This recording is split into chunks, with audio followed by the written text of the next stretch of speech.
Oh gitu. Miss, ini saya dengan Santi yang kerja sama Sulastri itu. Oh, kenapa Mbak? Miss, maaf sebelumnya ya Miss. Kan kemarin itu saya dengar dari itu temen. Saya dikasih tahu temen bahwasanya Miss Yuni itu pernah live gitu kan.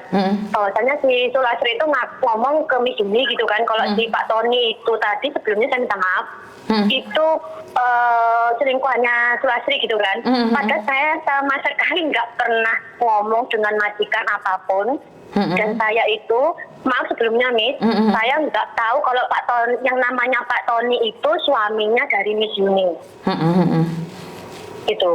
Jadi saya cuma sini klarifikasi Miss, saya itu nggak ada ngomong apa-apa dengan majikan. Kalau Miss Yuni nggak percaya, boleh saya gabungkan dengan majikan. Dan itu saya sempat waktu dikasih tahu live-nya Miss Yuni dengan teman itu, saya tanya sama majikan loh, Bete, kamu tahu YouTube-nya Miss Yuni ini dari siapa? Dari teman, benar dari teman. Saya ada ngomong apa enggak? Saya ada ngomong macam-macam enggak sama kamu? Saya bilang gitu.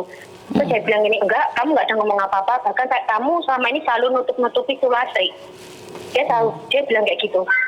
Loh, ini akhirnya saya kasih tahu Miss itu konten-kontennya Miss Yuni yang sama ini apa yang waktu live itu sama siapa? Yang bicarakan saya bahwasanya saya itu menjelek-jelekan apa Sulastri itu gitu kan. Loh, enggak ada, kamu enggak ada ngomong apa-apa. Saya boleh kok ketemu dengan apa namanya yang Yuni CC itu boleh, dia bilang gitu. Oh ya udah, saya boleh nggak kalau telepon dengan Miss Yuni sendiri? Boleh, silahkan kamu boleh telepon dengan Miss Yuni. Kamu ngomong sama Miss Yuni biar nggak ada salah paham bahwasanya kamu di sini nggak ada ngomong kalau kamu ngomong Sulastri itu selingkuhannya sama Pak Tony. Iya, ya saya nanti ngomong sama Miss Yuni sendiri. Saya bilang gitu. Oke, sebenarnya sih saya percaya karena akhir-akhir ini banyak sekali berita-berita miring tentang Mbak Sulastri, tapi saya sendiri udah nggak mau bahas, Dok. Hatiku sudah sakit. Tahu kan alasannya? Enggak, benar-benar. Tahu apa? Tahu nggak kenapa? Bahwasanya Miss Yuni bilang bahwa uangnya Mbak Sulastri itu kan? Iya betul. Jadi saya sudah sangat sakit sekali. Ya, saya sendiri sudah ikhlas, Dok. Ya, saya minta maaf jika Miss Yuni pernah menyebut namamu dan menyakiti hatimu secara langsung dan tidak langsung. Saya minta maaf secara pribadi karena saya berpikir saya menolong orang. Saya tidak tahu kalau saya pribadi diadu domba di rumah saya sendiri, benar nggak sih? Jadi saya nggak tahu nih sayang. Saya percaya karena dia kan hidup sama saya, benar nggak? Jadi saya tidak ingin ini masalah berlarut-larut karena secara jujur hati saya sakit. Benar. Karena dia tinggal satu rumah sama saya, ternyata banyak borok-borok itu ada di rumah saya yang akhirnya sekarang terungkap. Jadi kenapa sebenarnya aku nunggu teleponmu San, dari kemarin tuh nunggu teleponmu, tapi kenapa Santi nggak telepon saya? Saya tuh sebenarnya kepingin Miss datang langsung ke tempatnya jenengan tuh kepingin. Cuman saya tuh masih ditahan-tahan dengan suami, nggak usah daripada nanti kamu ribut. Waktu Sulastri ngomong bahwasanya saya ngomong kalau Pak Tony itu selingkuhannya Sulastri itu kan sebenarnya udah hati saya tuh udah panas Miss. Masalah saya kan nggak masa ngomong gitu kan. Terus sama suami dibilang gini, nggak usah daripada nanti dia nggak bisa pulang. Jadi suami saya ngomong seperti itu. Udah nggak apa-apa, ikhlaskan aja. Nanti Allah itu Maha tahu. Nanti siapa yang buruk, siapa yang enggak itu kelihatan. Saya jujur sakit hati Miss karena saya nggak ada ngomong apa-apa. Selama ini saya selalu nutup-nutupi Mbak Sulastri itu di depan majikan saya. Saya bilang, udahlah Gadai, maksudnya nggak usah diperpanjang lagi. Kasihan dia udah punya anak, dia di Indonesia punya anak, dia tidak punya suami. Kasihan kalau sampai berlarut-larut seperti ini. Tolonglah Gadai. Miss Yuni yang bikin saya sakit hati lagi itu ngomong sama polisi. Kemarin kan saya sempat dipanggil sama polisi itu berapa kali. Ngomong ke polisi bahwasanya saya sama yang lama dulu itu masukkan barang yang liontin itu ke dalam tas. Loh, kita aja lo nggak tahu Miss barang itu kok bisa-bisanya dia berpikiran bahwa kita berdua itu jebak dia. Demi Allah kan nggak berani nggak selamat Miss kalau kita punya niat seperti itu. Ngapain saya punya niat seperti itu? Kita sama-sama kerja di sini ikut orang kok. Kan gitu. Saya langsung nangis di depan polisi itu. Ya Allah, saya lo nggak ada niat apa-apa. Oh, jadi dia menuduhmu. Jadi dia menuduhmu yang naruh liontin tuh kalian berdua, benar nggak? Betul sekali. Jujur misalnya itu sebenarnya kepingin dari udah lama banget saya sebenarnya kepingin ngomong sama Miss Yuni gitu kan. Cuman saya masih nahan. Miss Yuni tahu sendiri toh, kita ikut orang, ikut majikan, apalagi yang satu bermasalah dengan polisi. Kita takut nanti langkah kita gimana gitu kan. Saya mikir saya punya anak di rumah. Dia punya anak di rumah, jangan sampai nanti saya salah ngomong, akhirnya saya menjebak dia ke dalam jurang yang lebih jauh lagi. Saya mematikan rezekinya orang. Saya nggak mau, Miss, karena saya punya anak. Saya juga di sini ikut orang. Saya nggak mau kan seperti itu. Gimana rasanya perjuangan kita selama 6 bulan menahan rasa sakit, menahan nangis yang ketakutan seperti itu, kita dipanggil polisi, wirawiri, belum lagi nanti jaga mbahnya gitu. Dia tuh nggak mikir sejauh itu, kok bisanya loh berpikiran bahwasanya kita berdua itu menjebak dia itu memasukkan liontin. Lawung yang nyuruh dia ke Miss Yuni itu saya, bahwasanya minta tolong Miss Yuni. Oh, yang nyuruh kamu tuh? Saya, demi Allah saya, silakan boleh saya di gabungan telepon dengan dia boleh. Saya bilang, kamu minta tolong Miss Yuni, saya bilang gitu. Nah, kalau saya niatnya menjebak dia, masukkan liontin itu lah, ngapain saya minta nyuruh dia telepon sama Miss Yuni langsung gitu loh. Jangan dia waktu ditangkap itu Miss, dia loh nggak nangis sama sekali, yang nangis itu saya sama yang lama itu. Oh, jadi pusing nih saya. Demi Allah gitu. Jadi pusing. Saya tuh sampai nangis gugup loh sama yang lama, sampai majikan tuh ngomong apa? Kalian ngapain nangis berdua? Dia tuh orang nggak baik. Kenapa kamu nangis? Kalau dia memang sampai majikan itu udah pernah berapa kali sebelum waktu kejadian itu sebelum manggil polisi, Tinonya itu udah ngomong kayak gini. Aduh, bener kamu nggak ngambil barang itu? Enggak, silakan poking loh. Sinyonya itu masih nahan. Aduh, kalau memang kamu ngambil barang itu, nggak apa-apa, ngomong jujur. Kita ngomong kekeluargaan. Ini Allah itu saya nggak bilani majikan. Ini yang saya benar-benar saya hadapi di dalam rumah ini gitu. Saya bilang gini kan, Mbak, aku percaya sama kamu. Saya ngomong gitu, Mbak, aku percaya sama kamu. Kita di sini sama-sama kerja. Saya yakin kamu nggak bakal seperti itu. Saya ngomong kayak gitu nih.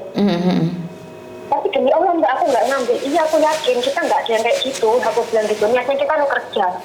Makanya saat saya dengar nih habis sidang terakhir dan ngomong kalau Pak Tony selingkuhannya, masa iya Santi ngomong kayak gitu? Kan kamu sempat telepon sama aku tuh, Dok, sekali, Dok. Enggak, bener. Saya demi Allah nggak tahu kalau namanya Pak Tony itu suaminya jenengan. Jujur saya nggak tahu namanya Pak Tony. Makanya saya kaget loh. Teman-teman tuh semua pada WhatsApp saya. Santi, kamu lihat itu loh live-nya Miss Yuni, kenapa? Saya bilang gitu kan. Namamu disebut-sebut, bilangnya Pak Tony itu selingkuhannya Surasri lah. Pak Tony ini siapa? Saya bilang gitu kan. Pak Tony itu suaminya Miss Yuni. Loh, lalu aku baru tahu namanya Pak Tony ini dari kalian kok. Saya nggak tahu kalau namanya suaminya Miss Yuni ini Pak Tony, saya bilang gitu.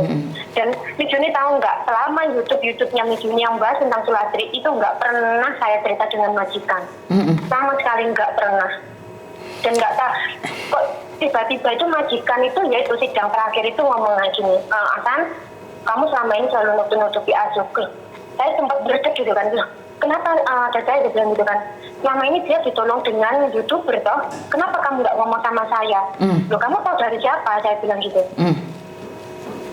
Saya tuh banyak temen, orang Indonesia tuh banyak, ini loh saya dikasih tahu. Loh, bahkan Ejunya yang anak yang gantikan yang baru ini ngirim itu konten-kontennya Miss Yuni itu ke HP-nya si majikan saya. Saya sempat loh berantem sama yang baru ini gara-garanya itu YouTube-nya Miss Yuni itu dikasih tahu ke majikan saya ini loh Surasri sekarang tuh gini. Tuh, saya bilang gini, ya Allah Mbak, saya minta tolong, selama ini loh aku nutup-nutupi kontennya Miss Yuni ke majikan, kok kamu anak baru dengan santainya kamu ngasih tahu ke majikan, kamu nggak tahu perasaannya aku gimana, nahan sakit, nahan takutnya di dalam rumah majikan ini. Saya bilang kayak gitu nih. Saya itu sampai berantem sama yang baru ini, sampai saya bilang ini, dia kalau memang kamu niatmu jelek dengan saya keluar hari ini, saya notice nggak apa-apa, saya bilang kayak gitu. Sampai majikan sih ngomong gini, sampai majikan tuh belain saya, kamu ngapain takut? Kalau memang kamu benar nggak perlu takut, kamu nggak pernah nutup-nutupi temenmu. Dia bilang kayak gitu, Miss. Saya bilang gini kan. Sebenarnya jujur ya Santi, jujur ya. Kalau saya ngomongin Lastri lagi saya jadi malu. saya malu. Jadi kita buka lembaran baru, Oma. Jadi Miss Yuni secara langsung dan tidak langsung minta maaf sama kamu jika Miss Yuni pernah melukai hatimu. Minta maaf. Sama-sama, Miss. Jadi saya juga minta maaf, tolong sampaikan ke maji kamu juga jika ada kata-kata saya secara pribadi, kata-kata suami saya secara pribadi, anak-anak saya secara pribadi menyakiti hati maji kamu, saya juga minta maaf. Saya cuma punya prinsip menolong orang yang datang ke rumah saya, dan kalau saya boleh memilih apakah saya menerima Sulastri di tempat saya tetap akan memilih. Saya tidak peduli betapa jeleknya dia, betapa jahatnya dia sama saya akan membuka pintu saya buat siapa saja. Jadi saya sudah tidak ingin membahas lagi, ntar luka itu semakin dalam dan akhirnya saya benci sama orang saya. Paham nggak maksudku? Karena ini sudah berlalu. Saya ingin menutup buku, walaupun banyak orang sekarang masih telepon ngasih tanda bukti pengiriman uang itu, saya sudah ikhlas gitu kan, uangnya bukan buat saya kan juga uang itu dibantu toh, Dok, kamu tahu sendiri uang itu saya kasihkan orang kan. Ya sama aja. Bahkan ada yang bilang kalau si Sulastri itu rentenir, ditypo lah, apa semuanya orang cerita sama saya. Jadi saya sendiri itu sudah ingin nutup lah. Kasarannya orang ngomong seperti yang Miss Yuni katakan, jika ada kata-kata saya yang menyakiti dirimu secara langsung dan tidak langsung, Miss Yuni minta maaf. Dan tolong sampaikan juga pada maji kamu nih, kalau ada kata-katanya Miss Yuni yang menyakiti, menyinggung, melukai siapapun secara langsung dan tidak langsung, Miss Yuni minta maaf. Karena bagaimanapun Miss Yuni percaya dengan orang yang di depan saya yang nangis gerung-geru dan mengatakan tidak punya uang padahal banyak uang di depan saya nggak ngerti. Ya, karena Tuhan itu kasih peluang buat saya melihat siapa yang benar, siapa yang salah. Tapi saya tidak perlu menghakimi, sayang. Benar nggak sih? Betul. Jadi nih nomormu tak simpan, kita sebagai teman. Sekali lagi dengan kerendahan hati saya benar-benar minta maaf jika Miss Yuni pernah menyakitin hatimu karena membela seseorang. Saya minta maaf. Kami Miss. Saya juga minta maaf kalau selama ini mungkin saya nggak secara tidak langsung menghubungi Miss Yuni, karena saya juga harus nonton hati dulu gimana rasa sakit saya di sini, gimana rasa takut saya di sini, perjuangan saya sama teman saya yang lama itu seperti kasus yang seperti ini. Ya, saya sama teman saya juga minta maaf yang sebesar-besarnya ya, Miss. Tapi juga dengan Koko, dengan Bapak, kami benar-benar minta maaf yang sebesar-besarnya dan terima kasih. Ojo nangisan. Mungkin terima kasih Miss Yuni sudah baik hati membantu kita semua. Ngerti. Saya yakin Miss Yuni